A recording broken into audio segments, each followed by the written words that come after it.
نحمده ونستعينه ونصلي على رسوله الكريم أما بعد.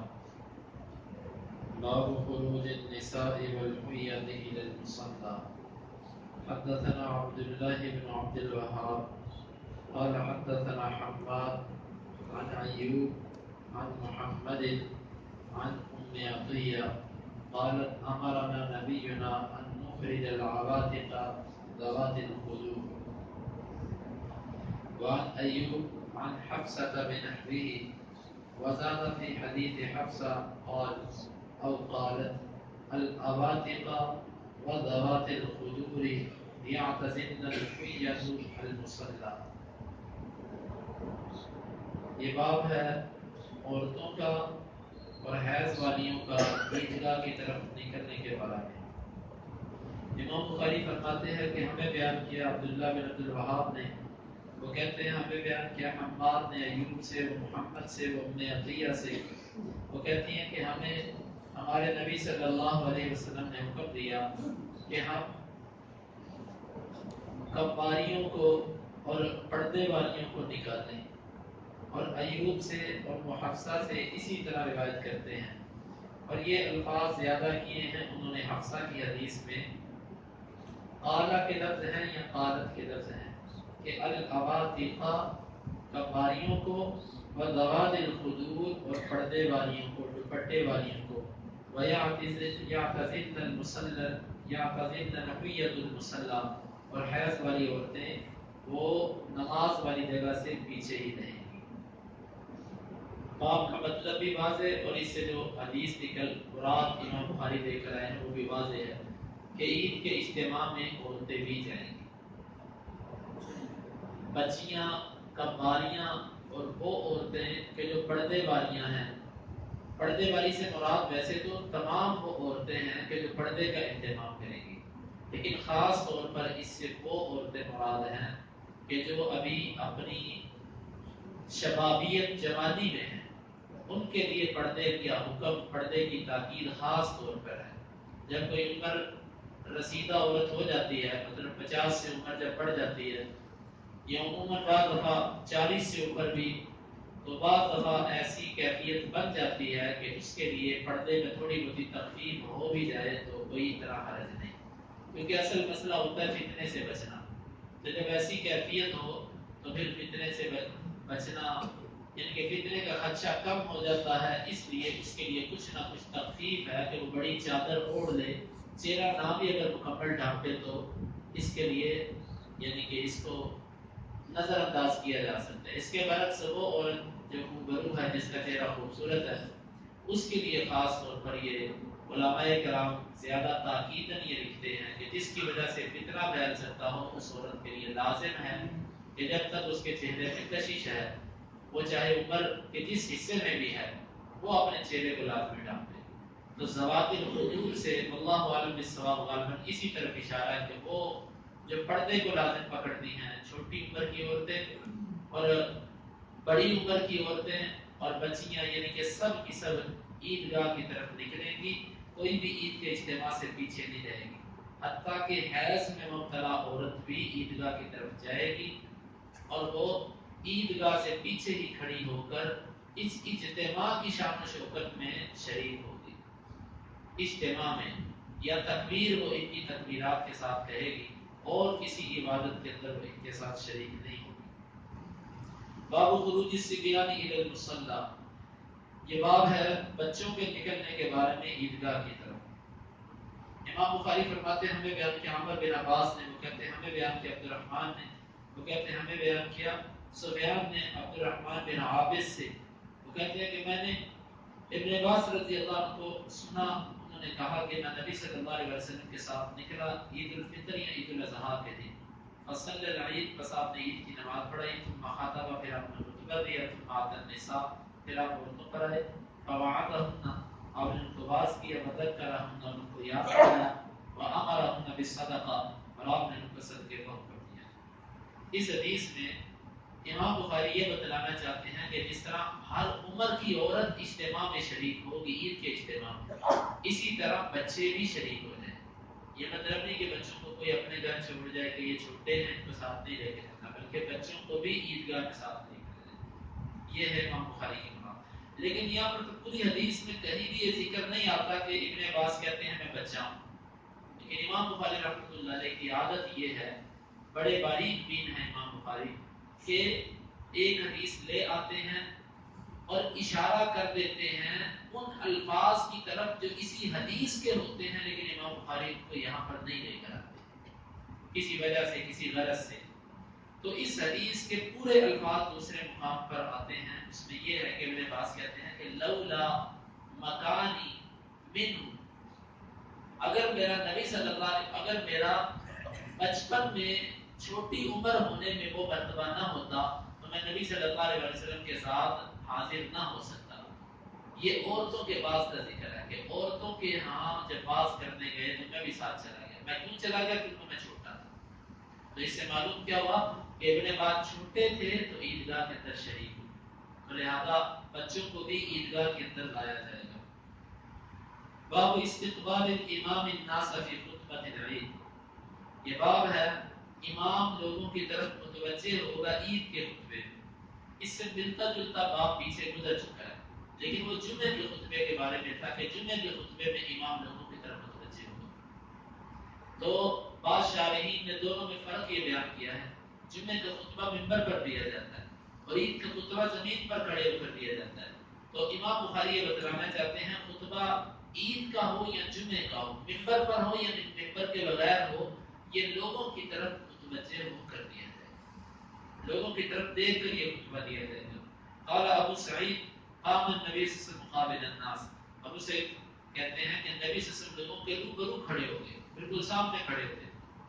امام بخاری کہتے ہیں ہمیں بیان کیا ابو نعیم نے، وہ کہتے ہیں ہمیں بیان کیا محمد بن طلحہ نے، وہ زبیر سے، وہ شعبی سے، وہ برا سے، وہ کہتے ہیں کہ نبی صلی اللہ علیہ وسلم اضحیٰ کے دن نکلے، فصلی العید رکعتین، آپ نے عید کی 2 رکعتیں پڑھائیں، ثم اقبل علینا بوجہہ، پھر اپنے چہرے کے ساتھ ہماری طرف متوجہ ہوئے، وقال، اور آپ نے فرمایا ان اول نسکنا فی یومنا ھذا، بے شک پہلا طریقہ ہمارے اس دن میں سے ان نبدا بالصلاۃ، کہ ہم نماز سے ابتدا کریں، ثم نأتی فننحر، پھر ہم لوٹ جائیں پسند قربانی کریں، فمن فعل ذلك فقد وافق سنتنا، جس نے اس طریقے سے کام کیا اس نے ہمارے طریقے کی موافقت کی، ومن ذبح قبل ذلك، اور جس نے نماز سے پہلے ذبح کر دیا، فإنه شيء عجله لأهله، بے شک اس نے وہ ایک ایسی چیز ہے جو اس نے اپنے گھر والوں کے لیے جلدی کی ہے، ليس من النسك في شيء، قربانی میں کچھ نہیں ہے۔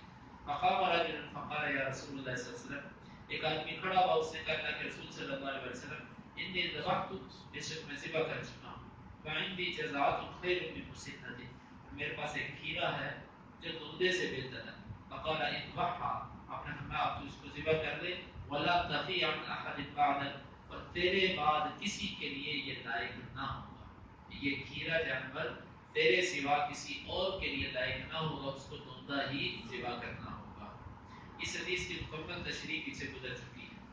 امام بخاری اس حدیث کو دوبارہ اس لیے لے کر آئے ہیں کہ لوگوں کے سامنے نبی صلی اللہ علیہ وسلم کھڑے ہوں گے، صرف یہ بیان کرنے کے لیے اس حدیث کو دوبارہ لے کر آئے۔ باب العلم الذی بالمصلی، یہ باب ہے اس نشانی کے بارے میں جو عیدگاہ میں ہوگی۔ اس باب کا مطلب یہ ہے کہ نماز والی جگہ کو کسی نہ کسی علامت کے ساتھ بیان کیا جا سکتا ہے۔ مثال کے طور پہ ہم یوں کہہ سکتے ہیں ہماری عید کی نماز کوئی ہم سے پوچھے کہاں ہوتی ہے، اس کو کہیں گے 3 سڑکوں والی جگہ پر، 3 سڑکوں پر۔ تو امام بخاری یہ بتلانا چاہتے ہیں کہ جو عیدگاہ ہے گویا کہ اس کو کسی نہ کسی نشانی کے ساتھ بیان کیا جا سکتا ہے، نہیں کیا جا سکتا، کیا جا سکتا ہے۔ مثلا کسی پارک میں عید پڑھی جاتی ہے تو کہ فلاں پارک کے اندر جو عید پڑھی جاتی ہے یا فلاں علاقے کے ساتھ جو نماز پڑھی جاتی ہے، تو یہ نسبت بھی جائز ہے۔ امام بخاری کہتے ہیں ہمیں بیان کیا مسدد نے، وہ کہتے ہیں ہمیں بیان کیا یحییٰ بن سفیان سے، وہ کہتے ہیں مجھے بیان کیا عبد الرحمن بن عابس نے، وہ کہتے ہیں میں نے ابن عباس رضی اللہ عنہ سنا، قیل لہ، ان سے کہا گیا اشہدت العید مع النبی صلی اللہ علیہ وسلم، کیا آپ اللہ کے نبی صلی اللہ علیہ وسلم کے ساتھ عید کی نماز میں حاضر ہوئے ہو؟ قال نعم، ابن عباس کہتے ہیں کہ جی ہاں، ولولا مکانی من الصغر ما شہدت، اگر چھوٹے پن میں میرا ایک خاص مقام نہ ہوتا تو میں حاضر نہ ہوتا۔ خرج نبی صلی اللہ علیہ وسلم نکلے حتی اتی العالم الذی عند دار کثیر بن الصلت، یہاں تک کہ آپ اس نشانی کے پاس آئے جو نشانی کثیر بن صلت کے گھر کے پاس تھی. فصلی ثم خطب، بس آپ نے نماز پڑھی پھر آپ نے خطبہ دیا. ثم اتى النساء، پھر آپ عورتوں کے پاس آئے. ومعه بلال، اور آپ کے ساتھ بلال تھے. فوعظهن، صاحب نے ان کو واعظ کیا. وذکرهن، اور آپ نے ان کو یاد دلایا. وامرهن بالصدقہ، آپ نے ان کو صدقے کا حکم دیا. فرأيتهن يهمين أيديهن، میں نے دیکھا وہ اپنے ہاتھوں کو بڑھا رہی تھی. یقذفنہ فی ثوب بلال، وہ ان کو پھینک رہی تھی بلال کے کپڑے میں. ثم انطلق هو وبلال إلى بيته، پھر آپ اور بلال اپنے گھر کی طرف چل پڑے. ابن عباس سے پوچھا گیا کہ کیا آپ عید کی نماز میں نبی صلی اللہ علیہ وسلم کے ساتھ حاضر ہوئے ہو؟ وہ کہنے لگے جی ہاں میں حاضر ہوا ہوں. ولولا مکانی من السکر ما شہید، اور اگر میرا بچپن میں ایک خاص مقام نہ ہوتا تو میں آپ کو حاضر نہ ہوں. اس میں علماء نے اس ٹکڑے کے دو مطلب بیان کیے ہیں. بعض کہتے ہیں کہ بچوں کا عید میں لے کر جانا درست نہیں. کیوں؟ اسی لیے ابن عباس نے کہا تھا کہ اگر میرا اللہ رب کے رسول کے ہاں خاص مقام نہ ہوتا تو میں آپ کے ساتھ نہ جا سکتا. لیکن ابن حجر وغیرہ نے اس معنی پر رد کیا ہے. وہ کہتے ہیں کہ اس کا اصل مطلب یہ ہے کہ ابن عباس یہ کہنا چاہتے ہیں کہ جو نبی صلی اللہ علیہ وسلم عورتوں کی طرف گئے تھے اس میں جو گیا تھا وہ میں چھوٹا ہونے کی وجہ سے چلا گیا. اگر میں بڑا ہوتا تو عورتوں والی جانب جانے کی مجھے اجازت نہ ملی. عورتوں کی طرف یہ جو میں گیا تھا یہ میں اپنے بچپنے کی وجہ سے چلا گیا. تو یہ اس کا معنی ہم نے بیان کیا ہے. اللہ عالم بالصواب. تو اس میں یہ ہے کہ نبی صلی اللہ علیہ وسلم نے خطبہ دیا، فارغ ہوئے. اور امام بخاری کا استدلال یہاں سے ہے حتی العالم الذی، اس نشان پر آئے جو نشان کثیر بن صلت کے گھر کے پاس تھا. یہ گھر بعد میں بنا تھا لیکن اس کے باوجود عیدگاہ پر ایک نشانی تھی. وہاں پر نبی صلی اللہ علیہ وسلم آ کر عید کی نماز پڑھایا کرتے تھے. عید کے لیے ایسی جگہ مختص کرنا یہ سنت طریقہ ہے. یہ مختص کی جا سکتی ہے لیکن یہ کھلی جگہ ہونی چاہیے. پھر نبی صلی اللہ علیہ وسلم نے عورتوں کو واعظ کیا، وہ اپنا صدقہ کرنے لگ پڑی. اور بلال کپڑے کے اندر ان کے ہاں پھر رہے تھے اور صدقہ اکٹھا کر رہے تھے. اس حدیث سے چند باتیں اور بھی معلوم ہوئی. ایک تو یہ کہ نبی صلی اللہ علیہ وسلم کو عورتوں کو علیحدہ آواز کرنا، اور دوسرا یہ کہ جو صدقہ دینا چاہے صدقہ لینے والے کو اس پر آسانی کرنی چاہیے کہ چل کے اس کے پاس جائے. جس طرح کہ بلال رضی اللہ عنہ چل کے اس کے پاس ان عورتوں کے پاس جاتے تھے اور اکٹھا کرتے تھے. اور یہ اسی صورت میں ہے جب فتنے سے بچ سکتا ہو، عورتوں کو آواز نہ جاتی ہو. اگر عورتوں کو اسپیکر کے ذریعے آواز جا رہی ہے پھر امام کو عورتوں کے گھر جانے کی ضرورت نہیں ہے. یا امام کے پھر بھی فتنے میں باقی ہونے کا ڈر ہو تو تب بھی اس کو اجازت نہیں ہے کہ عورتوں کی طرف جا کر آواز کرے. بلال کو آپ ساتھ اس لیے لے کر گئے تھے کہ بلال آپ کے خادم تھے اور وہ کپڑے میں، اور وہ غلام تھے ویسے بھی، اور کالے غلام تھے اور وہ کپڑے کے اندر یوں زیورات اکٹھے کر رہے تھے جو عورتیں دے رہی تھی. اور اس حدیث سے یہ بھی معلوم ہوا کہ عورت اپنی ذاتی ملکیت جو ہے اس کو اپنے خامن کی اجازت کے بغیر بھی صدقہ کر سکتی ہے. جس طرح کہ یہ عورتیں نبی صلی اللہ علیہ وسلم نے ان کو واعظ کیا، یہ اپنے زیورات اتار کر دینے لگ پڑی. ہاں خامن کی جو چیز ہو، جو قیمتی چیز ہو، چھوٹی موٹی چیز بھی خامن کی صدقہ کی جا سکتی ہے، آٹا روٹی پانی یہ چیزیں. لیکن جو قیمتی چیزیں ہیں جس سے خامن ناراض ہوتا ہو وہ خامن کی اجازت کے بغیر صدقہ نہ کرے. باقی ذاتی اس عورت کی جو ملکیت ہے اس کو وہ صدقہ کر سکتی ہے، اس میں خامن سے اجازت دینا کوئی ضروری نہیں. تو یہ جو صدقہ تھا یہ صدقہ فطر نہیں تھا، یہ صدقہ فطر نہیں تھا بلکہ یہ عام صدقہ تھا. کیونکہ صدقہ فطر جو دیا جاتا ہے وہ عید کی نماز سے پہلے پہلے دیا جاتا ہے. عید کی نماز کے بعد نبی صلی اللہ علیہ وسلم نے فرمایا کہ وہ صدقوں میں سے ایک صدقہ ہے، صدقہ فطر نہیں ہوگا. صدقہ فطر عید کی نماز سے پہلے پہلے ہوتا ہے. باب معیقت الامام النساء یوم العید. پھر اس میں وہی احادیث جو پیچھے گزر چکی ہیں. امام کا واعظ کرنا عورتوں کو عید کے دن. امام بخاری کہتے ہیں ہمیں بیان کیا اسحاق بن ابراہیم بن نصر نے، وہ کہتے ہیں ہمیں بیان کیا عبدالرزاق نے، وہ کہتے ہیں ہمیں بیان کیا ابن جریج نے، وہ کہتے ہیں ہمیں خبر دی عطا نے جابر سے بن عبداللہ سے، وہ کہتے ہیں میں نے اس جابر بن عبداللہ کو سنا وہ کہہ رہے تھے قام النبی صلی اللہ علیہ وسلم یوم الفطر، نبی صلی اللہ علیہ وسلم عید الفطر کے دن کھڑے ہوئے فصلی فبدا بالصلاۃ، بس آپ نے نماز پڑھائی اور آپ نے نماز سے اس دن کی ابتدا کی. ثم خطب، پھر آپ نے خطبہ دیا. فلما فارغ نزل، جب آپ فارغ ہوئے تو آپ اتر پڑے. فاتى النساء، بس آپ عورتوں کے پاس آئے. فذكرهن، آپ نے ان کو واعظ کیا. وهو يتوضا على يد بلال، اس حال میں کہ آپ بلال کے ہاتھ پر ٹیک لگائے ہوئے تھے. وبلال باسط ثوبه، اور بلال اپنے کپڑے کو پھیلائے ہوئے تھے. یلقي فيه النساء الصدقہ، اس میں عورتیں صدقہ پھینک رہی تھیں. قلت لعطاء زکاة يوم الفطر، میں نے عطا سے کہا یہ یوم الفطر کا صدقہ تھا؟ قال لا، کہنے لگے نہیں، ولكن صدقة يتصدقن حينئذ، یہ ایک صدقہ تھا جو عورتیں اس وقت کر رہی تھیں. تلقي فتحها، وہ اپنی بالیاں پھینک رہی تھی. ويلقين، اور وہ ڈال رہی تھی. قلت اترى حقا على الامام ذلك يذكرهن، میں نے کہا عطا سے کیا آپ یہ خیال کرتے ہو کہ امام عورتوں کو آ کر واعظ کرے؟ قال انه لحق عليهم، بے شک یہ اماموں پر حق ہے. وما لهم الا يفعلون، کیا ہے ان کو یہ نہیں کرتے. وہی حدیث ہے، اس میں بھی وہی بات، امام بخاری کی مراد کے عورتوں کو علیحدہ آ کر آپ نے اس میں واعظ کیا. اور عورتیں اپنے فتح کے دو معنی کیے گئے. ایک تو یہ بڑی بڑی جاہلیت کے دور میں انگوٹھیاں ہوتی تھیں، اس کو کہا جاتا ہے. اور بعد میں لکھے یہ انگوٹھیاں وہ پاؤں کی انگلی میں پہنتی تھی، اللہ علیہ وسلم. اور بعد میں آتا ہے کہ فتح اس انگوٹھی کو کہتے ہیں جس میں نگ نہیں ہوتا. تو یہ عورتیں صدقہ کر رہی تھی اللہ کے راستے میں. اس سے اندازہ کیجیے کہ کتنا قیمتی سونا، اور وہ اللہ کے راستے میں نبی صلی اللہ علیہ وسلم کے پاس کی بنا پر اس کو اللہ کے راستے میں خرچ کر رہی تھی. اس سے معلوم ہے عورتوں کو خاص ترغیب دینا، ان کو خاص ابھارنا صدقہ کرنے پر یہ کیا جا سکتا ہے. اور غرباء فقراء کے لیے سوال بھی کیا جا سکتا ہے، مطالبہ بھی کیا جا سکتا ہے.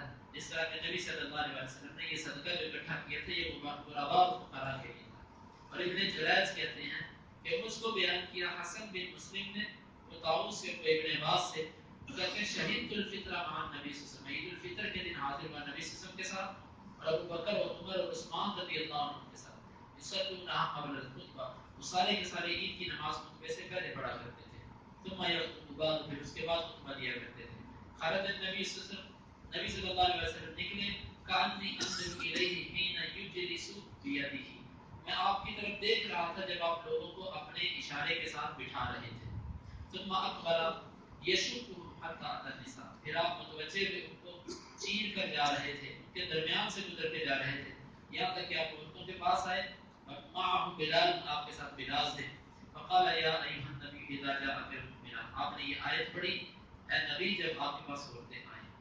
ثم قال، پھر آپ نے فرمایا حين فرغ منها، جب اس سے فارغ ہوئے، انتم على ذلك، تم اسی حالت پر ہو؟ قالت امرأة واحدة منهن، ان میں سے ایک عورت نے کہا، لم یجب غیرہ، آپ کو اس کے سوا کسی عورت نے جواب نہیں دیا. نعم، اس عورت نے کہا جی ہاں. لا یدری حسن من ہی، حسن کو نہیں معلوم وہ کون عورت تھی. قال فتصدقنا، آپ نے فرمایا تم صدقہ کرو. فبسط بلال ثوبه، بلال نے اپنے کپڑے کو پھیلایا. ثم قال، پھر انہوں نے فرمایا علما، او لکن فدا ابی و امی، تم پر میرا باپ اور میری ماں فدا ہوں. فیلقین الفتح، وہ پھینک رہی تھی انگوٹھیاں. والخواتیم، اور بڑی بڑی انگوٹھیاں. فی ثوب بلال، بلال کے کپڑے.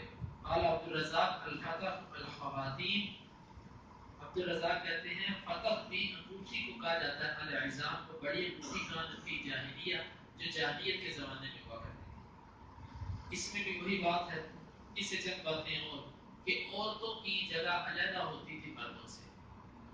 مرد و عورت کا اختلاط مسجد میں بھی جائز نہیں ہے، تو تعلیمی اداروں میں مرد اور عورت کا اختلاط کیسے جائز ہو سکتا ہے؟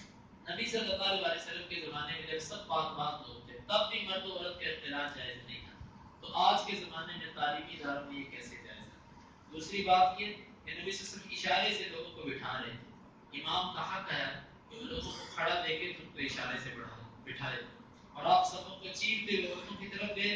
اور وہ آیت پڑھی جو عورتوں کے بارے میں نازل ہوئی. معلوم ہوا عورتوں کو باز کرتے وقت ایسی آیات پڑھنی چاہیے جس میں عورتوں کا ذکر ہو، یہ چیز ان پر زیادہ اثر انداز ہوتی ہے.